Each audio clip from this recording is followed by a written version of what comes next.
Nous avons au 432 un amendement identique qui est présenté par Monsieur Mathieu Orphelin.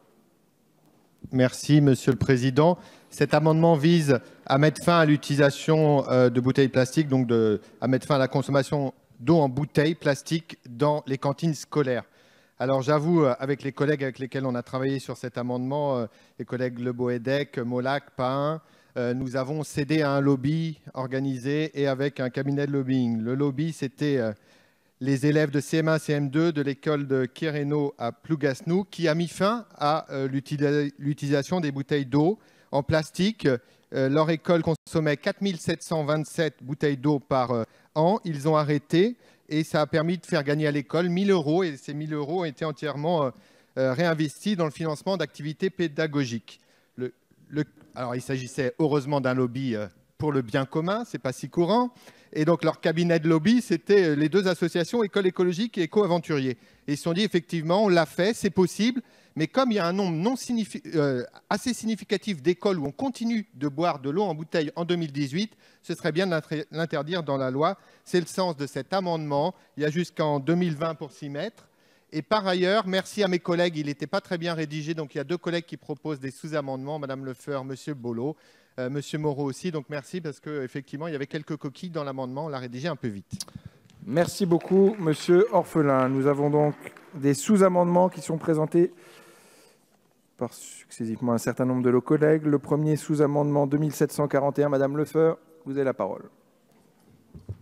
Non, je rejoins le collègue Mathieu Orphelin et voilà, c'était juste pour supprimer à la vente et qui était une mauvaise rédaction de sa part. Merci beaucoup, Madame Lefeur. Nous avons un sous-amendement identique. Monsieur Bollot, le 2742. Oui, merci. Évidemment, dans la même logique. Alors, c'est ce sous-amendement. L'amendement en question, porté par Mathieu Orphelin, vise deux dimensions. Il y a la dimension du déchet, du plastique, le contenant, et puis il y a le contenu, l'eau. Et sur l'eau potable, moi je voudrais quand même signaler 2-3 éléments. Alors déjà, l'eau, ça fait aussi partie des éléments d'un repas. On a beaucoup parlé du solide, du liquide, le vin, mais il y a aussi l'eau. Et sur l'eau, je trouve que cet amendement concourt également à porter un message fort qui est celui d'éviter de croire que systématiquement notre eau du robinet est de mauvaise qualité. Et ça, c'est absolument indispensable. Nous avons aussi une eau de bonne qualité au robinet, puisque n'oublions pas que c'est encadré par des normes qui sont rigoureuses et importantes, qu'il y a un important professionnalisme des collectivités territoriales qui produisent l'eau ou des entreprises qui les accompagnent, et puis évidemment un suivi, un contrôle très fort de la part de l'administration. C'est aussi une cohérence de la part des collectivités à regagner celles qui servent de l'eau en bouteille et qui sont souvent également membres de syndicats de production d'eau potable, alors que ces collectivités commencent à devenir les premières de leurs clients. Et puis, comme l'a signalé Mathieu Orphelin, c'est également une source d'économie importante, alors qu'on a dit qu'on souvent on a ajouté des coûts aux collectivités. Là, on peut leur permettre de faire des économies. Je vous remercie. Merci beaucoup, Monsieur Bollot. Nous avons un sous-amendement présenté par Monsieur Moreau, le 2744. Oui, il y en a deux en fait sous-amendements. Je vais présenter les deux successivement, donc si vous le permettez, Monsieur le Président. C'est pour repréciser qu'il s'agit bien que de l'eau plate, puisque ça peut poser des problèmes pour d'autres types d'eau gazeuse ou autre. Et puis d'autre part, pour prévoir sur certaines collectivités la possibilité d'avoir des communes où l'eau n'est pas potable et de pouvoir avoir une alternative en fixant par arrêté du représentant de l'État dans le département la possibilité de déroger à cette règle si l'eau n'est pas potable dans la commune concernée. Donc voilà, et favorable aux deux amendements sous-amendés par l'ensemble des sous-amendements de Mme Lefeur, M. Bollot et les miens. Merci, Monsieur le rapporteur. Monsieur le ministre, quel est l'avis du Gouvernement?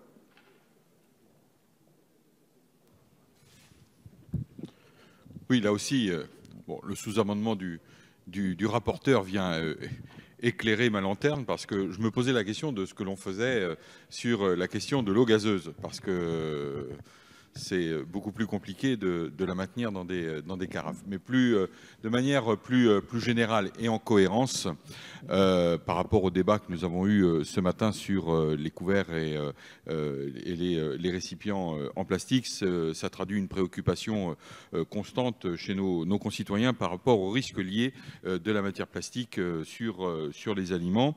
Là aussi, nous essayons d'avoir une approche cohérente et ambitieuse sur les perturbateurs endocriniens et dans le cadre d'une concertation avec l'ensemble des parties prenantes, avec la dimension européenne que nous devons avoir, une obligation législative pourrait recouvrir les choses de manière imparfaite et imprécise. Et donc, le gouvernement souhaite porter un avis défavorable sur ces amendements et donc sous-amendements.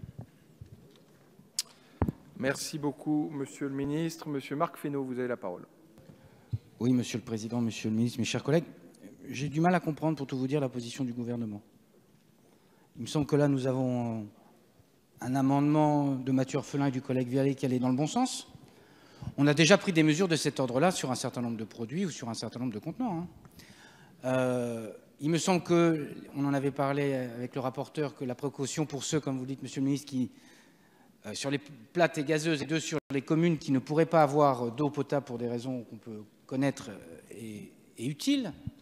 Et donc, on va soutenir cet amendement ou ces amendements qui sont de même nature parce qu'ils vont dans le bon sens et qui donnent un signal, un double signal, ça a été dit, mais un signal sur le plastique, mais pas seulement, un signal sur quand on lance les assises de l'eau et qu'on essaie d'avoir de l'eau de qualité, c'est quand même bien qu'on commence par faire la promotion de l'eau qu'on a au robinet chaque jour dans nos cantines plutôt que finalement de gaspiller des choses. Et ça ajoute un troisième élément, ça permettra aussi à un certain nombre de communes de faire des économies. Parce que l'eau du robinet est quand même généralement ramenée au mètre cube moins cher que l'eau dont on vient de parler. Donc voilà pourquoi nous voterons cet amendement tel que sous-amendé. Merci, Monsieur le Président Fesneau. La parole est à Monsieur Thierry Benoît. Merci, Monsieur le Président. Tout d'abord, vous dire que nous avions un excellent président ce matin, Monsieur Yves Gégaud, et que nous sommes, Monsieur Rancion, Monsieur Hugues Rançon, ravis de vous retrouver parce que vous êtes également un excellent président. Donc, je trouve que comme entame, c'était nécessaire, ça allait sans le dire, parce que naturellement c'était naturel, mais c'était bien de le dire. Moi, je voulais dire au nom du groupe UDI, Agir et Indépendants, que nous allions soutenir ces amendements de bon sens qui démontrent plusieurs choses. Moi, je salue les auteurs de ces amendements. Tout d'abord, que la France a gagné la reconquête de la qualité de l'eau. Je le dis en tant que député breton, moi, je bois beaucoup d'eau, carafe et de l'eau du robinet depuis 51 ans.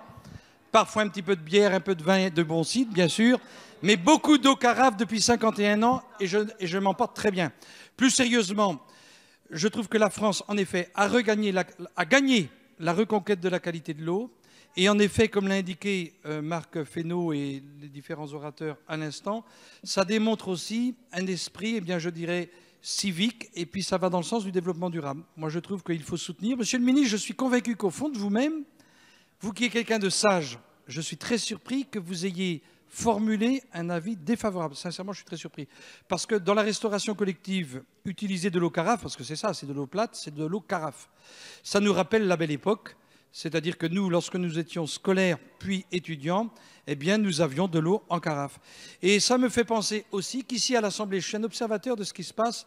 J'observe qu'un bon nombre de parlementaires, un certain nombre de parlementaires, utilisent des bouteilles d'eau et il y a une propension à consommer un verre de la bouteille ou deux verres et de laisser la bouteille sur la table à moitié pleine.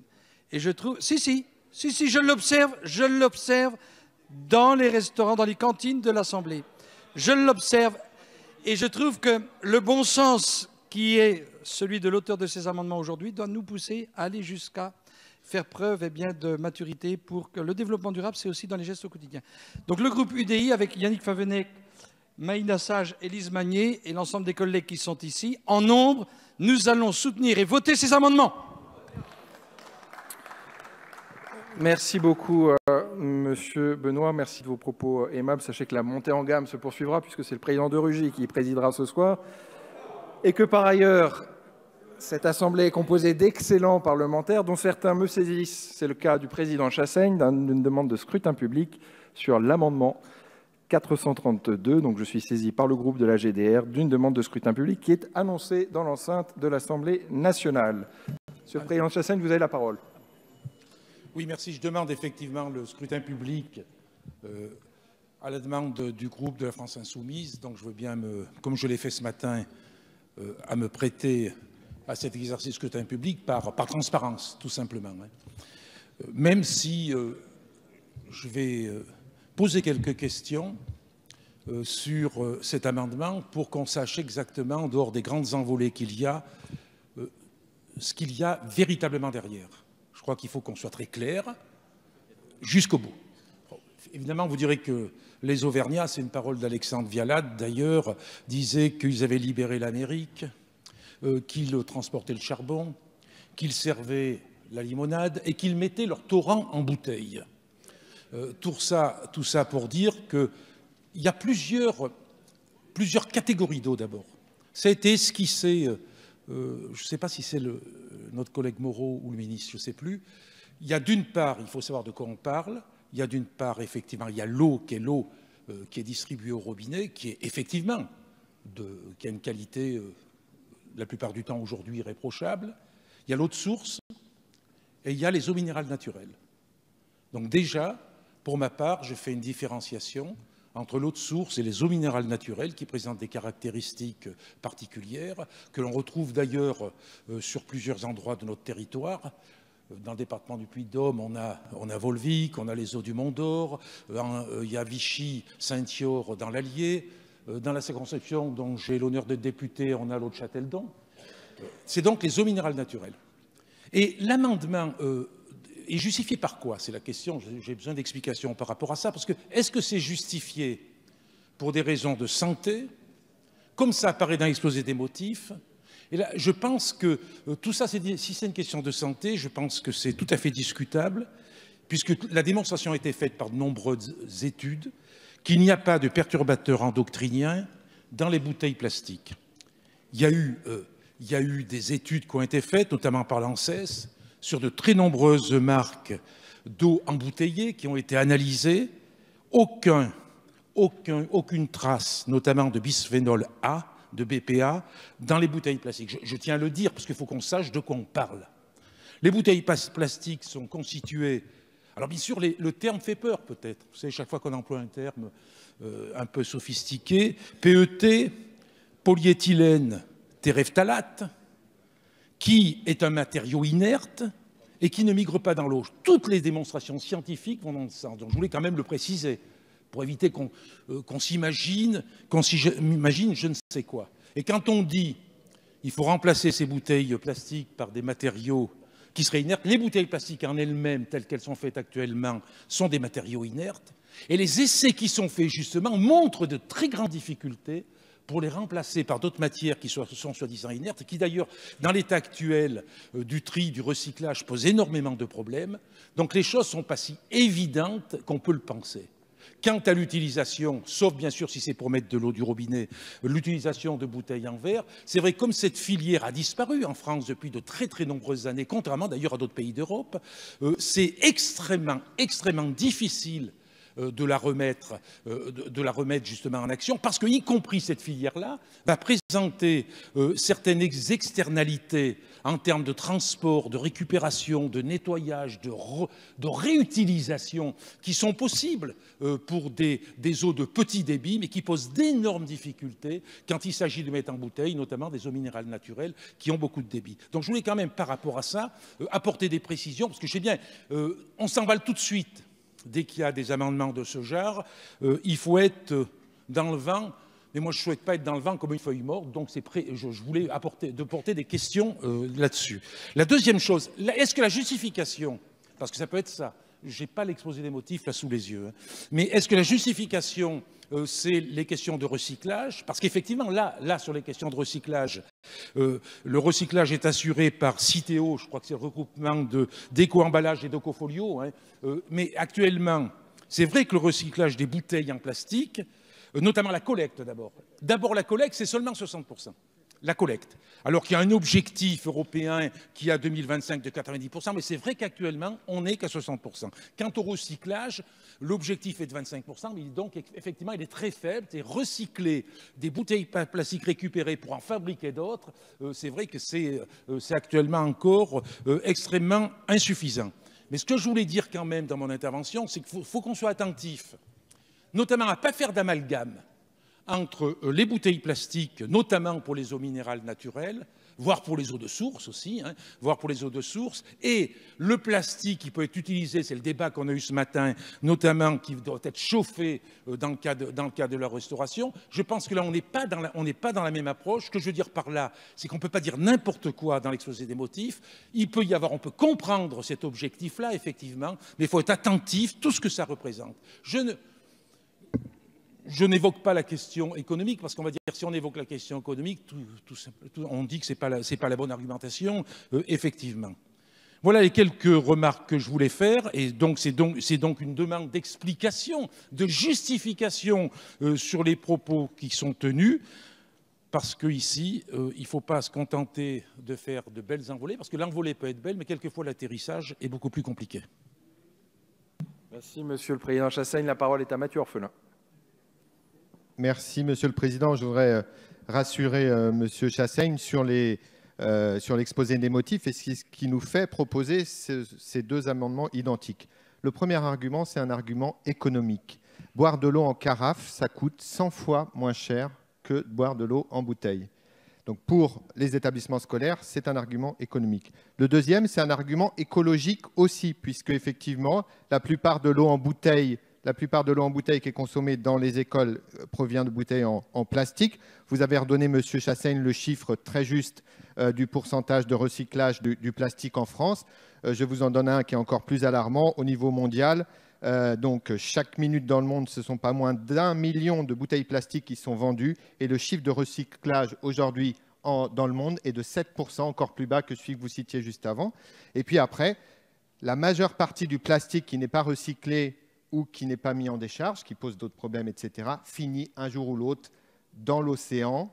Jimmy Pant, comme d'autres, nous l'expliquerait très bien. Et donc, on va avoir, et tout le monde le sait, bientôt plus de plastique que de poissons dans l'océan. Et ça aura un impact sur la santé. Donc voilà 3 arguments qui, je crois, vous répondent à vos interrogations. En tout cas, j'espère. Je ne voudrais pas... Merci beaucoup. La parole est à Madame Colbock.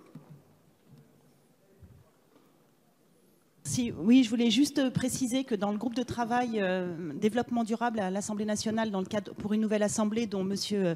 Millienne est rapporteur, nous avons fait la demande à ce qu'il n'y ait plus de bouteilles d'eau dans les salles de commission particulièrement, et plutôt des fontaines à eau ou des carafes.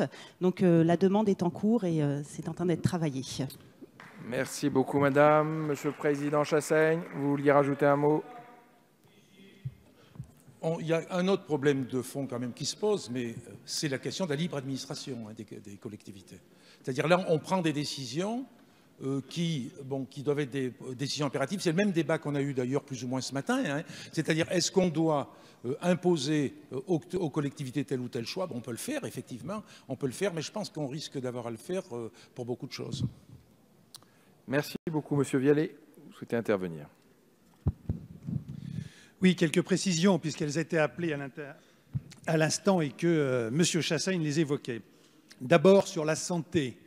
On a parlé ce matin du plastique qu'on chauffait.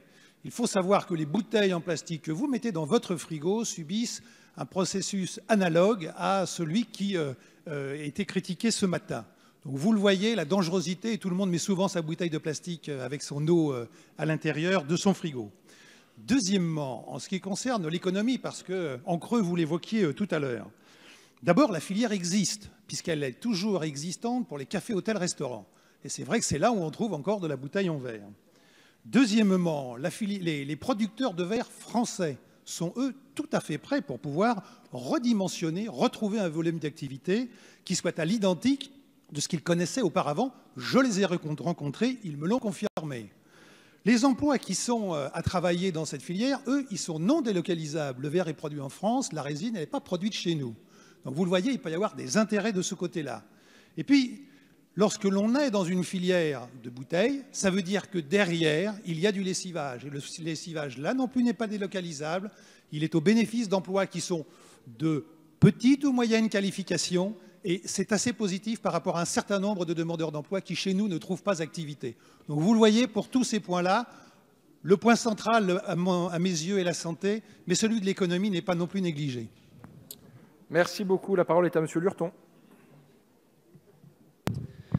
Oui, moi j'aurais une question à poser aux auteurs de l'amendement parce que je pense qu'il faut qu'on soit très clair sur les mesures que nous adoptons dans cet hémicycle. Je ne suis pas forcément opposé à cet amendement. J'avais l'intention d'ailleurs, pour ce qui me concerne personnellement, de voter pour. Mais je m'interroge pour la situation des associations dans vos communes qui organisent une manifestation pour lesquelles elles ont besoin d'acquérir un grand nombre de petites bouteilles d'eau. Je pense par exemple ce week-end dans ma circonscription, il y a le marathon de la baie du Mont-Saint-Michel. Au cours de ce marathon, des centaines de bouteilles d'eau vont être consommées tout au long du parcours du marathon. Est-ce que l'association organisatrice est frappée par la mesure et si elle l'est, quelle solution elle a? Je pense qu'il faut qu'on soit... C'est possible que ce soit non, mais je pense qu'il faut qu'on soit très clair là-dessus et qu'on se prononce aussi là-dessus dans cet hémicycle. Merci beaucoup, Monsieur Lurton. Monsieur Orphelin, vous souhaitez réagir? Il faut absolument que les marathoniens boivent, ça, il n'y a pas d'ambiguïté là-dessus. L'amendement est clair, c'est uniquement pour la restauration collective scolaire.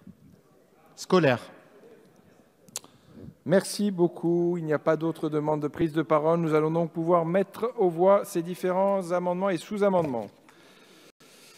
Sur les sous-amendements identiques 2741 et 2742 présentés par Madame Lefeur et Madame Bolo, qui ont reçu un avis favorable de la Commission et défavorable du gouvernement, qui est pour, qui est contre, ils sont adoptés. Le 2744 présenté par le rapporteur Moreau, qui a reçu un avis défavorable du gouvernement, qui est pour, qui est contre. Il est adopté. Le sous-amendement 2743, présenté également par M. Moreau, avec un avis défavorable du gouvernement, qui est pour, qui est contre. Il est adopté. Et nous allons donc pouvoir procéder maintenant au scrutin public sur les amendements 432 et 1678 identiques, présentés par M. Vialet et M. Mathieu Orphelin. Je vous prie de bien vouloir regagner vos places. Vous avez regagné vos places. Et donc le scrutin est ouvert. Le scrutin est clos. Voici le résultat du scrutin. Nombre de votants 79, exprimés 77. La majorité à 39 pour 71 contre 6. Cet amendement est donc adopté.